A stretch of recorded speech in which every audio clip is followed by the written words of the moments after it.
Virginia intoxicating hemp definition enforcement risks are no longer theoretical. They are happening now, quietly, and in ways that many businesses, property owners, and even consumers do not fully understand, yet.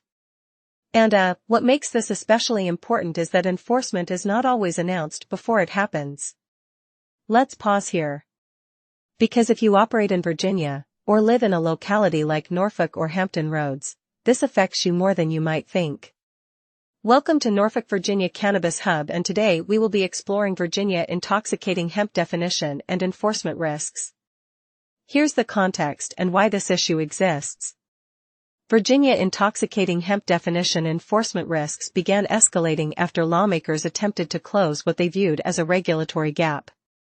For years, hemp-derived products existed in a gray zone, legal by federal definition, but increasingly controversial at the state level. Here's the thing. Virginia did not simply copy federal hemp law. It created its own definition, layered with enforcement authority that sits across multiple agencies. And that is where confusion starts. The state's concern, more accurately, is not hemp itself. It is intoxication. Products that may technically qualify as hemp under federal law can still fall under Virginia's intoxicating product scrutiny. And that distinction matters more than most people realize. Here's the legal explanation and Virginia's intoxicating hemp definition. Virginia intoxicating hemp definition enforcement risks stem from how the Commonwealth defines intoxicating effects rather than THC percentage alone.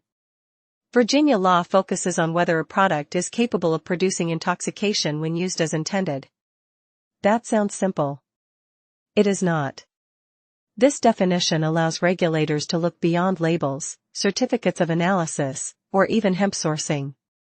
Instead, enforcement may consider formulation, marketing, delivery method, and observed effects. Let me rephrase that. A product can test under the federal THC threshold and still be considered problematic under Virginia enforcement standards. That usually catches people off guard. Let's talk enforcement authority and who actually enforces this. Virginia intoxicating hemp definition enforcement risks are enforced through overlapping authority. This includes the Virginia Department of Agriculture and Consumer Services, local health departments, law enforcement, and in some cases zoning or licensing officials. And this is important. Enforcement does not always begin with criminal charges. It often begins with inspections, cease and desist letters, or administrative actions. In Norfolk and surrounding Hampton Roads jurisdictions, local interpretation plays a meaningful role. What is tolerated in one locality may trigger enforcement in another. So consistency is not guaranteed. Let's talk about who this affects directly. Virginia intoxicating hemp definition enforcement risks affect more than retail storefronts. They impact property owners leasing to hemp-related businesses, event organizers hosting vendors, online sellers shipping into Virginia, medical cannabis patients navigating product distinctions, local governments balancing enforcement with economic activity. And yes, even consumers can be affected when products are suddenly removed from shelves with little public explanation. This is not hypothetical. It is happening.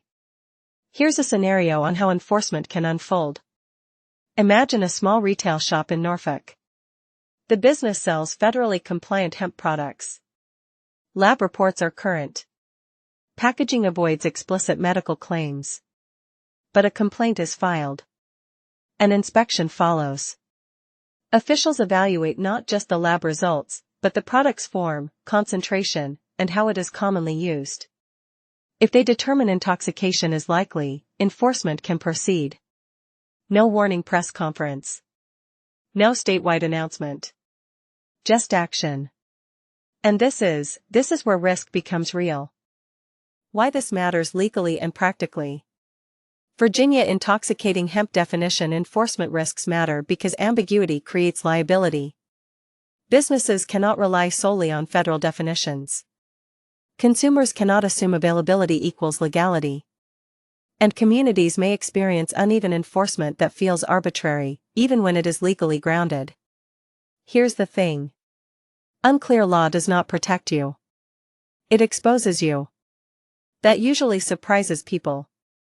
Here's what to watch next. Going forward, watch for regulatory guidance updates from state agencies, local enforcement patterns, zoning and licensing language changes, court interpretations clarifying intoxicating standards. And pay attention to what is not said publicly.